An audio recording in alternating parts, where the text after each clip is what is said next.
요즘 애견 카페 창업하시는 분들 정말 많죠. 그런데 법적 허가나 신고 절차 제대로 알고 계신가요? 이거 모르고 시작하다가 영업정지, 심하면 폐업까지 가는 사례가 실제로 있습니다. 그래서 오늘 영상에서는 불법 소지가 있는 부분들을 딱 짚어서 안전하게 창업할 수 있는 방법을 알려드리겠습니다.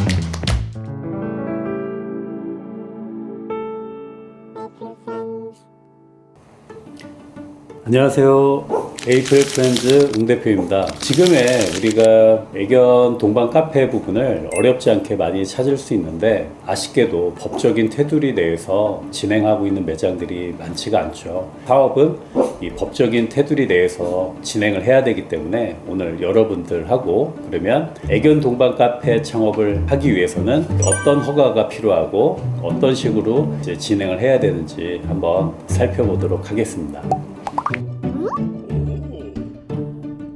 작년에 제가 애견 카페 창업에 관련된 영상을 하나 올렸었는데요. 거기서는 법적인 테두리 내에서 진행하기 위해서는 관련 규제를 일시적으로 풀어주거나 유예하는 샌드박스를 통해서 가능하다고 했죠. 다시 한번 복습을 하자면 이 샌드박스라는 거는 제품이나 서비스 이런 부분이 관련 규제 때문에 출시가 되지 못하거나 아니면 서비스 제공을 못하는 그런 부분을 일시적으로 그 규제를 유예해주거나 면제해주는 제도라고 할 수 있습니다. 작년에 제가 영상에 말씀드렸지만 이 샌드박스 신청은 대한상공회의소 홈페이지에 들어가시면 규제 샌드박스라고 있습니다. 거기서 신청이 이제 가능하죠. 그래서 이 샌드박스 신청을 해서 진행을 이제 한 매장들이 지금 현재 우리나라에 올해 6월 기준으로 음식점과 카페 통합해서 304개가 됐다고 해요. 자, 그런데요, 올 4월에 식약처에서 식품위생법 신규칙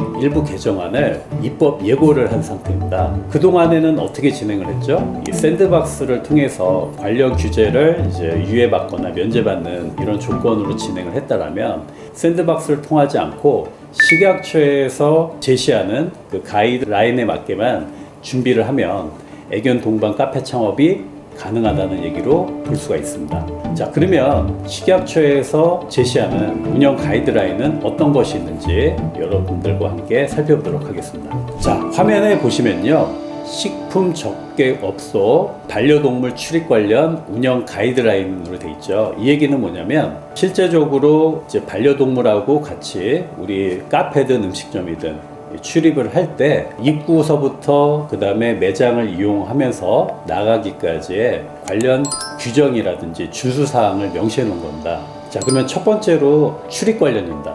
이 출입 관련에 대해서는요, 우리 이제 반려동물 출입이 동반이 가능하다는 우리 매장 앞에다가 명시를 해야 됩니다. 대신 출입을 할 때 우리 매장에서 준비해야 될 게 있는데요. 일단 이 반려동물이 출입이 가능한 종류가 제한이 되어 있습니다. 현재로서는 개와 고양이만 가능하고요. 그 다음에 강아지 중에서도 맹견은 또 안 됩니다. 예를 들어서 우리 이제 뭐 도사견이라든지 아니면은 뭐 아메리칸 핏불 테리어 이런 어떤 좀 공격성이 굉장히 다분한 우리 친구들은 입장이 안 된다는 점 말씀드리고요. 그 다음에 매장 앞에서 위생 관련된 용품들이 구비가 돼 있어야 됩니다. 자, 그 다음에 출입 명부 같은 게 하나 있는데 이거는 뭐냐면은 우리 반려동물들이 입장을 할 때 예방접종이 돼 있는지 혹은 안 돼 있는지 이 부분을 온라인 폼이라든지 이런 설문조사를 통해서 창업자분들, 운영 점주분들이 구비를 해놔야 됩니다.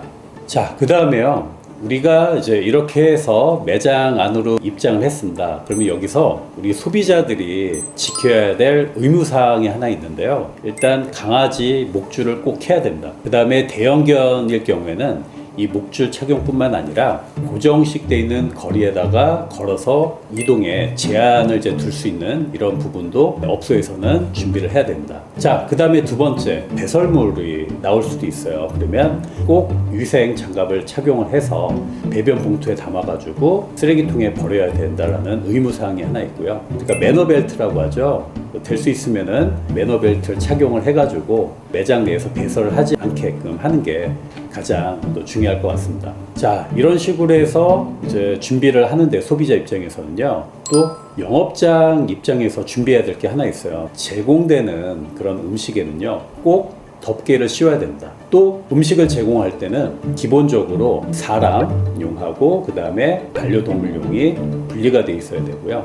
그리고 이 식기에 제공해서 나갈 때도 아까 말씀드린 것처럼 두께가 같이 나가야 된다. 다만 이렇게 나갈 경우에는 이제 위생적인 차원에서는 좋겠지만 사실은 불편하겠죠. 그래서 만약에 반려견주 소비자가 요청이 있을 경우에는 덮개를 씌우지 않아도 되지만 만약에 덮개를 안 했을 경우에는 이물집이 유입될 수 있다는 고지를 꼭 해야 된다는 점 알아두셨으면 좋겠습니다. 자, 그 다음에 사실 또 까다로운 게 하나 있는데요. 뭐냐면 반려동물 음식, 예를 들어서 뭐 음식이나 음료 같은 거를 제조를 할 때 이게 사람이 먹는 음식 제조 공간하고 별도로 분리가 돼 있어야 되고요. 그 분리되어 있는 것뿐만 아니라 나아가서 영업장 면적에 포함이 되지 않은 공간이 되어야 된다. 그 얘기는 뭐냐면 우리가 보통 식품 적개업이라고 한다라면은 보통 휴게음식점, 일반 음식점, 제과점업을 이제 말씀드리는데 강아지들이나 고양이들 이제 사료를 먹잖아요. 거기에 따른 사료관리법에 따라야 됩니다. 이 사료관리법은 결국엔 축산업 쪽에 해당이 되는 거고 거기에 따른 허가를 별도로 받아가지고 시설을 독립적으로 구축을 해야 된다는 점 명심하셨으면 좋겠습니다.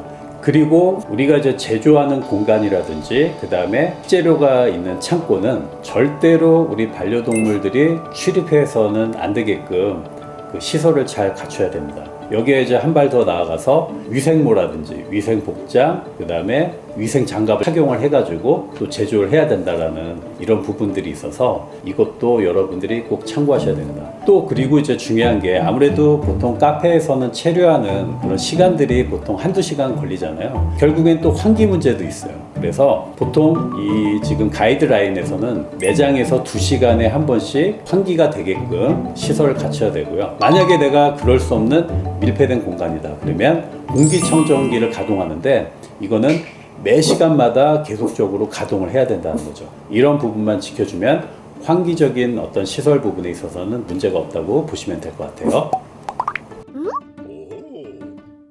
제가 보기에는 나중에 이 법 절차도 조금 더 현실에 맞는 규정으로 바뀌겠지만 아직은 지금은 과정이기 때문에 조금 번거롭고 여러분들이 힘들더라도 그래도 애견 동반 카페 창업을 위해서는 지켜야 될 준수사항이니까 꼭 명심하셨으면 좋겠습니다.